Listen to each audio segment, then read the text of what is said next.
Comment paramétrer graphique de chandelier japonaise à partir de votre plateforme de NinjaTrader? Donc, toujours sur le centre de contrôle, vous cliquez sur Nouveau.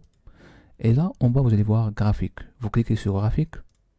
Après, vous allez voir ici Instrument. Vous sélectionnez un instrument. Par exemple, disons qu'on va traiter l'SP500, d'accord?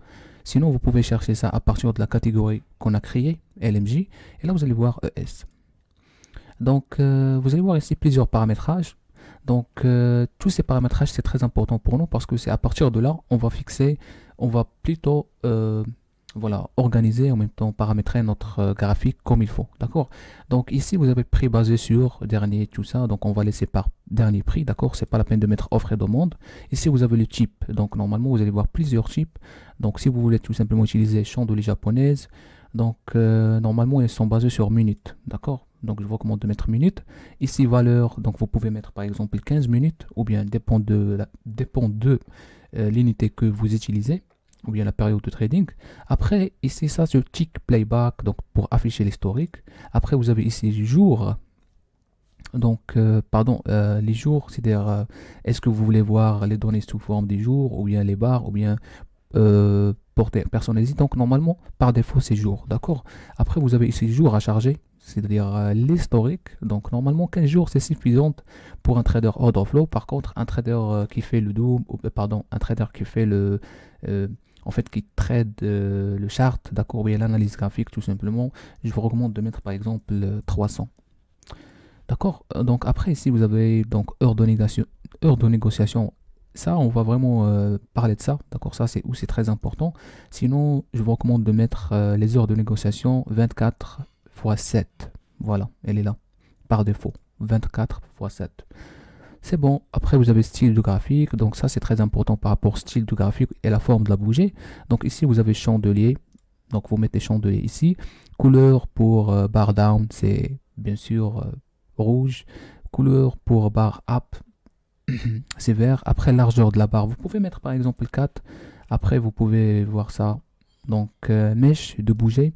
Donc, la mèche de la bougie, à peu près, vous pouvez mettre ça, c'est en white, d'accord, ou bien en gris pour voir les mèches de la bougie. Sinon, si vous changez l'arrière-plan du graphique, dans ce cas, vous devez changer ça, d'accord. Après, vous avez plan de corps de la bougie, la même chose. C'est en fait compatible avec couleur de mèche de la bougie. C'est bon. Après, vous avez. Donc, je vous recommande vraiment de décocher prix des centres à l'échelle. Donc, ça, c'est très important.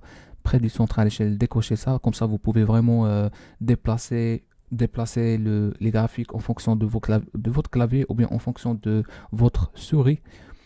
Donc ici, vous avez marqueur de prix. Donc normalement, marqueur de prix, coché visible, d'accord, pour voir le marqueur de prix côté l'échelle de prix, bien sûr. Après, justification de l'échelle par défaut, afficher les objets de tirage global par défaut, heure de négociation, on va parler de ça en détail parce que ça, c'est très important et on va laisser ça par défaut.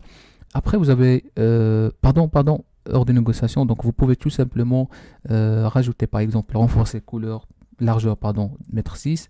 Et après les couleurs, vous pouvez mettre par exemple gris, comme ça. C'est bon. Après, vous avez ici les échanges. Donc ça, c'est pour lorsque vous exécutez une transaction d'achat ou bien de vente, vous allez voir, vous avez la possibilité de voir soit le marqueur uniquement, soit le texte et le marqueur. Donc normalement, moi, je fais ne pas tracer. C'est-à-dire, en fait, je laisse pas les traces de exécution. Sinon, si vous voulez vraiment voir les exécutions d'achat et de vente, tout simplement cliquez sur marqueur uniquement. Ça marche. N'oubliez pas, lorsque vous terminez, cliquez sur pré-régler, d'accord, et puis enregistrer. Après, OK. Donc après, je vais vous montrer comment maintenant ça marche. Voilà, il est en train de charger. Donc voilà, en fait, quand vous constatez, maintenant on a on a le graphe, d'accord, en 15 minutes, 300 jours de historique chargé, d'accord. Et quand vous constatez ici, nous avons le marqueur pour en fait les exécutions que j'ai fait depuis vraiment depuis en fait la semaine dernière et cette semaine aussi. Donc en fait vous constatez aussi il y a par exemple de lignes ou bien des quadrillages horizontal et vertical. Tout simplement vous faites clic droite propriété, d'accord, et juste en bas vous allez voir quadrillage horizontal et vertical. Vous faites tout simplement décocher visible. La même chose pour quadrillage vertical, décocher visible.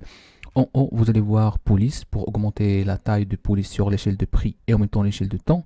Donc, je vous recommande vraiment de faire 14. C'est bon, pré-réglé, enregistré, appliqué, OK. Voilà. Donc là, vous allez voir à l'échelle de près, l'échelle de temps, ça augmente. Il n'y a plus de quadrillage. Et vous allez voir tout simplement, euh, en fait, les lignes verticaux. Tout simplement, ça, c'est la session, le début de la session. Par exemple, là, vous allez voir le début de la session, 16 heures, d'accord. Après, n'a pas encore terminé la session. D'ailleurs, en fait, aujourd'hui, avec que du range, j'ai pris quelques décisions. Par exemple, ici, vente, ici, j'ai sorti ici vente, ici, j'ai sorti ici, j'ai pris achat, j'ai sorti ici. Donc, il y avait pas mal de positions à saisir aujourd'hui et il y avait vraiment des opportunités énormes à profiter. Donc, voilà, en fait, ça, c'est comment paramétrer votre graphique sur NinjaTrader. Et pour la prochaine, on se revoit vraiment pour une nouvelle vidéo. Et si vous avez des questions, n'hésitez pas, comme ça me permet vraiment de répondre à vos messages directement par des vidéos explicatives. Merci.